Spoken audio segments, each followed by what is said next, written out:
Oui, la nature et nous, c'est le titre que j'ai proposé.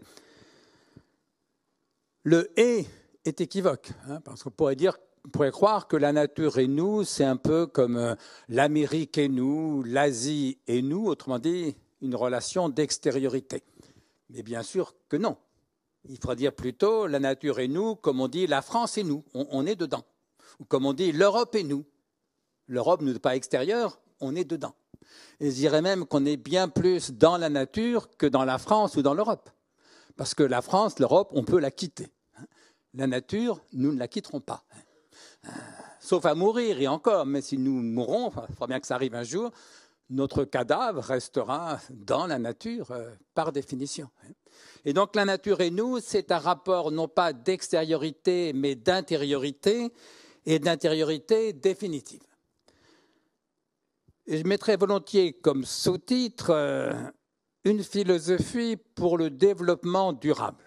Parce qu'au fond, ce qui est en jeu aujourd'hui, c'est la question de la durabilité.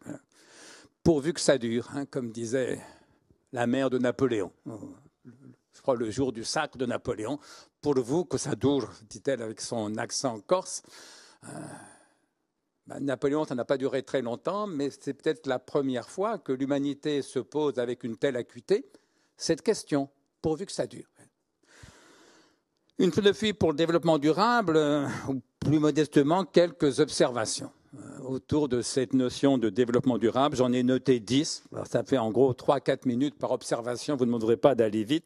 Si je n'ai pas le temps de dire les 10, ce n'est pas grave. Alors d'abord, c'est quoi le développement durable ? La définition qu'on cite le plus souvent, c'est celle que donnait Mme Gro Harlem Brundtland en 1987, donc il y a bientôt 40 ans. À l'époque, elle était présidente de la Commission mondiale sur l'environnement à l'ONU. Voilà la définition canonique que tout le monde cite. Un développement durable, c'est, je cite, un développement qui répond aux besoins du présent sans compromettre la capacité des générations futures à répondre aux leurs, à répondre à leurs propres besoins. Et cette définition me paraît excellente. Alors la tradition, c'est de préciser toujours que, attention, le développement durable, ce n'est pas seulement l'écologie. Il y a 3 piliers, trois dimensions, voire 4 ou 5. L'écologie, bien sûr, mais aussi l'économie, mais aussi le social, voire le sociétal, et enfin la gouvernance. Et tout ça est vrai, évidemment, et tout ça est lié, sauf que le vrai cœur du problème, c'est l'écologie, évidemment. Parce que l'économie, le social, le sociétal, la gouvernance, c'est aussi vieux que l'humanité pour certains de ces termes, ou que l'économie de marché pour d'autres. Ce qu'il y a de nouveau et de crucial aujourd'hui dans le développement durable, c'est bien la question de la durabilité. Autrement dit, c'est bien d'abord la question écologique. Non pas bien sûr que l'économie, ça ne soit pas important. Mais l'économie, on ne risque pas de l'oublier. Regardez le raffut qu'a fait le mouvement des agriculteurs. Il nous a rappelé que gagner sa vie, ça fait partie des exigences. Oui, bien sûr, on n'est pas prêt de les oublier. Mais regardez les réactions devant l'inflation. Dès que les prix augmentent de 5-10%, évidemment, on en parle partout. Donc l'économie, c'est très important, mais on n'est pas prêt de l'oublier. Le social, c'est très important, on n'est pas prêt de l'oublier. Vous voyez, les grèves, les manifestations, là encore, etc., etc. Le problème des générations futures, c'est qu'elles ne sont pas là. C'est aussi bête que ça. Autrement dit, quand les paysans sont mécontents, ils le font savoir. Quand les ouvriers sont mécontents, quand les profs sont mécontents, ils le font savoir. Mais les générations futures, par définition, c'est le maillon faible parce que justement, elles ne sont pas là pour défendre leurs intérêts. Et c'est pourquoi il importe de réfléchir spécialement à cette question de la durabilité, c'est-à-dire de penser à la question des générations futures. Voilà. Non pas encore une fois que l'économie et le social ne sont pas importants, mais parce que ça, on n'est pas prêt de l'oublier. Les générations futures, on l'oublie davantage. Pour 2 raisons. D'abord, je l'ai dit, les générations futures, elles ne sont pas là par définition. La deuxième raison, c'est qu'on est toujours plus sensible à ce qui est proche dans le temps qu'à ce qui est lointain. Et même un petit plaisir proche dans le temps compte davantage qu'un grand plaisir ou un grand déplaisir lointain. C'est pour ça qu'on fume quand on a 16 ans et qu'on continue à fumer quand on a 20 ans, 30 ans. En général, on arrête un peu après. Moi, j'ai arrêté depuis plusieurs années, mais Oui, parce que la cigarette, c'est un petit plaisir, mais immédiat. Oui. Le cancer, c'est un gros problème, mais lointain, quand on a 10, 16 ans, 20 ans, 30 ans. Voilà, ben c'est vrai aussi pour l'écologie. La fin du mois, c'est proche par définition. C'est dans 3 semaines. La fin du monde, par définition, c'est lointain, c'est les générations futures. Donc, quelques observations sur cette question de la durabilité. Ben, première observation, la plus importante, la plus évidente, c'est que nous allons dans le mur. Voilà. Nous sommes en train d'avancer. Nous nous dirigeons vers une catastrophe écologique annoncée. Attention, je n'ai pas dit une catastrophe écologique inévitable. Hein. Elle est annoncée, on va essayer de l'éviter. Le plus vraisemblable, me semble-t-il, ce n'est pas mon domaine d'expertise, mais j'écoute ce que disent les experts. Le plus vraisemblable, c'est qu'on ne l'évitera pas totalement, mais qu'on peut en limiter les effets. 1,5 degré en plus à l'horizon 2050, c'est déjà, dans certains domaines, une catastrophe. En Andalousie, ça va être extrêmement difficile à gérer. Et il le voit même pas seulement en Andalousie, regardez à Barcelone en ce moment, en février, en pleine sécheresse, en février. Donc il y aura une dimension de catastrophe, mais on peut essayer de la réduire. Voilà. Mais en tout cas, la catastrophe est annoncée, elle sera plus ou moins grande. Bref, comme l'a dit Chirac en 2002, le propos était fort, souvent cité, « Notre maison brûle et nous regardons ailleurs ». 2002, c'était il y a donc 22 ans. La maison brûle toujours, bien plus qu'il y a 20 ans. Vous voyez, les incendies au Chili en ce moment, mais c'était en Australie il y a 2 ans, en Espagne, au Portugal l'an passé, en France même l'an passé. Notre maison brûle encore plus qu'en 2002 et nous continuons pour une bonne part à regarder ailleurs.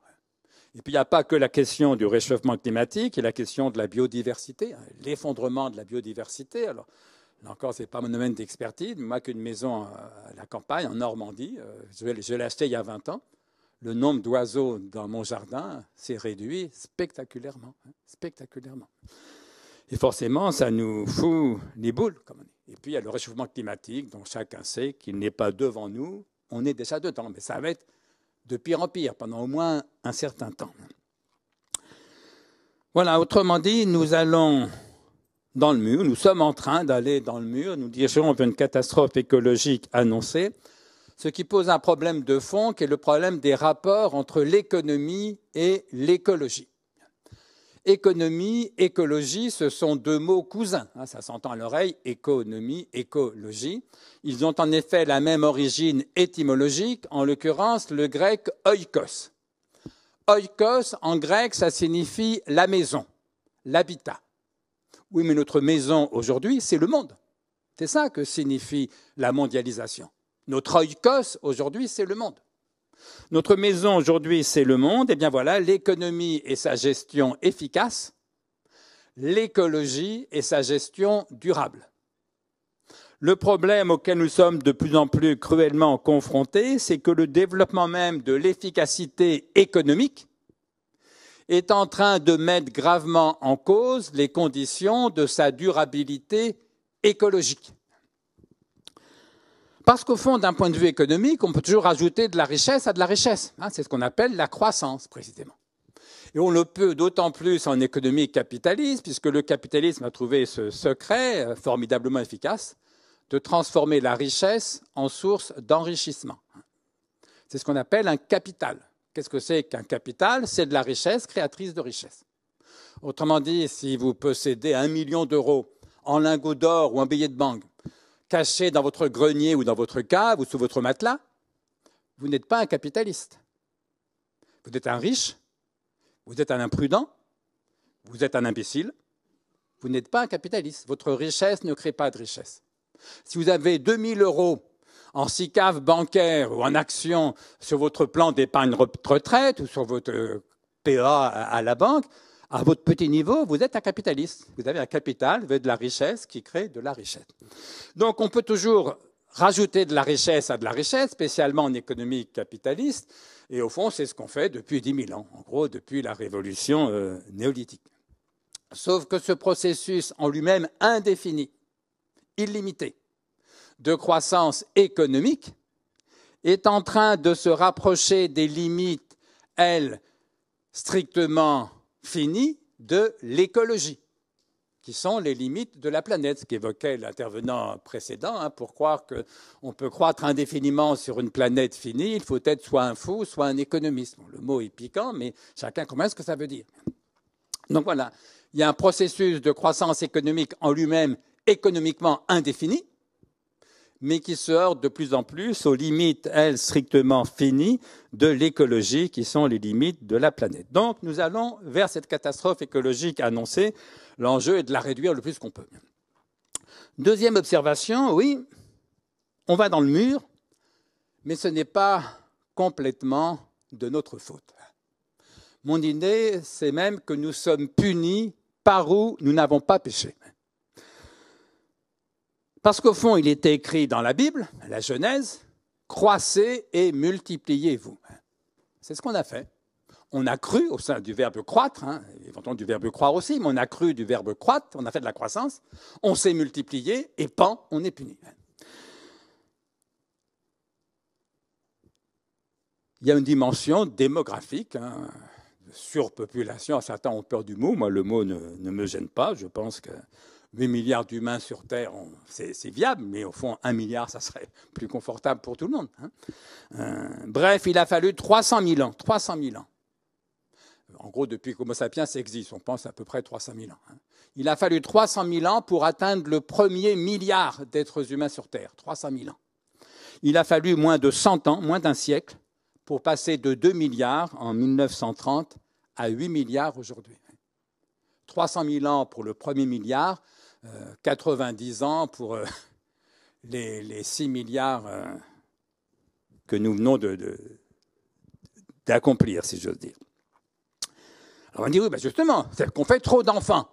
Mais non, on n'en a jamais fait aussi peu. C'est ça le paradoxe.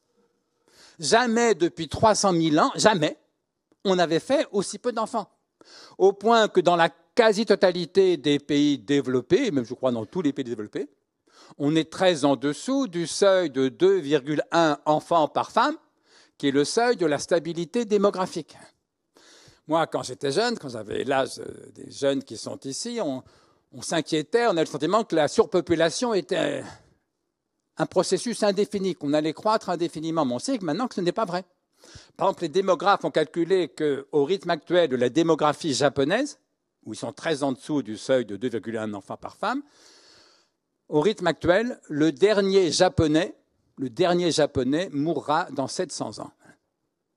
C'est une bonne nouvelle, je n'ai rien contre les Japonais, mais ça veut dire que la croissance démographique n'est pas un processus indéfini. Mais à ce rythme-là, le dernier Espagnol mourra dans 800 ans, le dernier Italien, pareil. Le dernier Français qui n'est pas à l'immigration, il mourrait dans 900 ou 1000 ans, si vous voulez.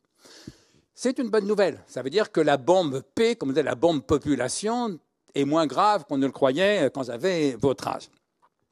Et donc, oui, à mon sens, il y a de la surpopulation, c'est un vrai problème. On annonce 10 milliards peut-être en 2050, ça pose d'énormes problèmes, mais ce n'est pas de notre faute. On n'a jamais fait aussi peu d'enfants. Alors pourquoi surpopulation? Mais pour une raison très simple, nos bébés ne meurent plus en bas âge. On ne va quand même pas se le reprocher. C'est l'un des plus fantastiques progrès de toute l'histoire de l'humanité. Nos bébés ne meurent plus en bas âge. Nous sommes punis par où nous n'avons pas péché. Mais on est bien punis.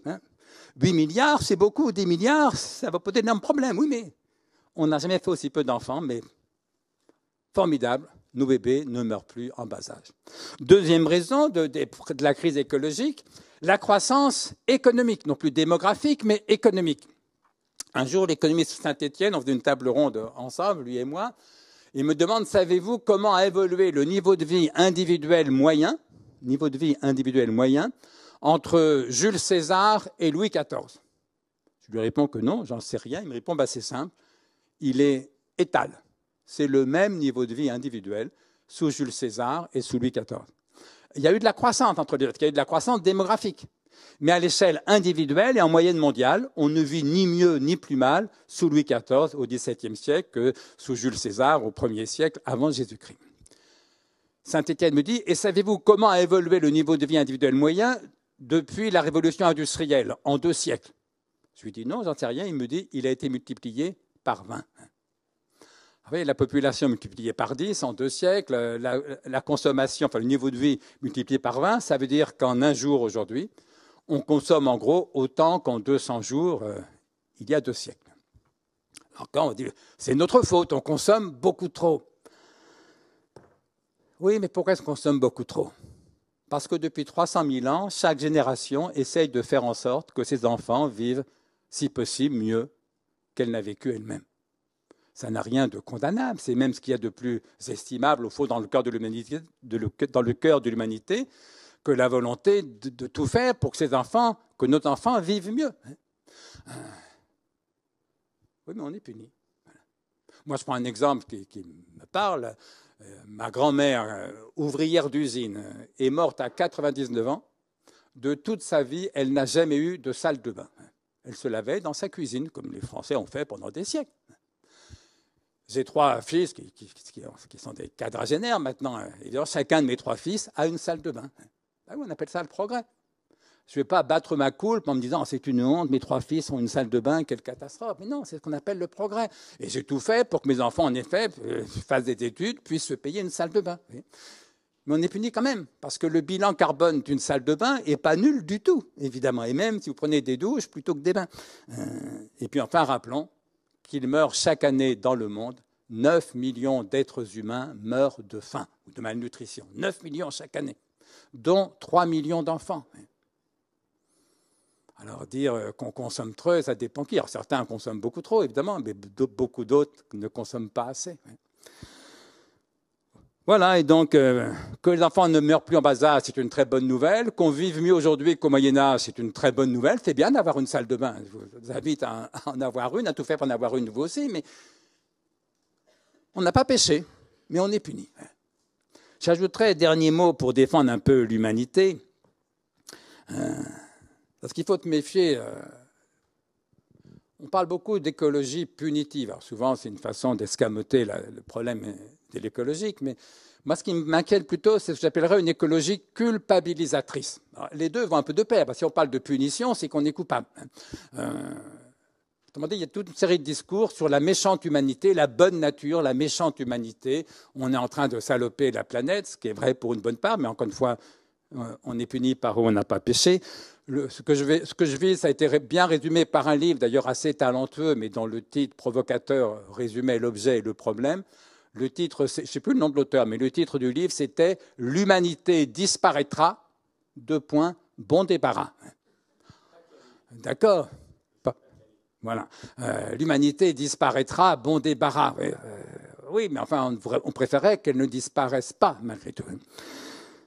Donc méfions-nous de ce discours anti-humaniste à la lettre, anti-humanité. Parce que mon idée, oui, on est en train de compromettre la biosphère. C'est très vrai, je ne conteste pas le fait, mais encore une fois, on est puni par on n'a pas péché. Et puis en même temps, pour ce qui est de la défense de l'humanité, je vous ferai observer que nous sommes bien loin d'être la seule espèce prédatrice. Toute espèce carnivore est prédatrice, mais en vérité, les espèces herbivores le sont aussi à leur façon, et même les végétaux vivent en quelque chose aux dépens de leur environnement. Mais loin d'être la seule espèce prédatrice, nous sommes une espèce prédatrice, mais nous sommes aussi la seule espèce écologiste. Il y a une seule espèce sur Terre qui s'inquiète pour les autres espèces, c'est l'espèce humaine. Autrement dit, nous nous battons, nous, pour sauver les baleines et les éléphants, et on a bien raison, il faut le faire. Mais imaginez que l'humanité devienne un jour une espèce en voie de disparition, ce qui peut arriver. Je vous jure bien que les baleines et les éléphants ne lèveront pas le plus petit bout de nageoire, de queue ou de trompe pour nous sauver.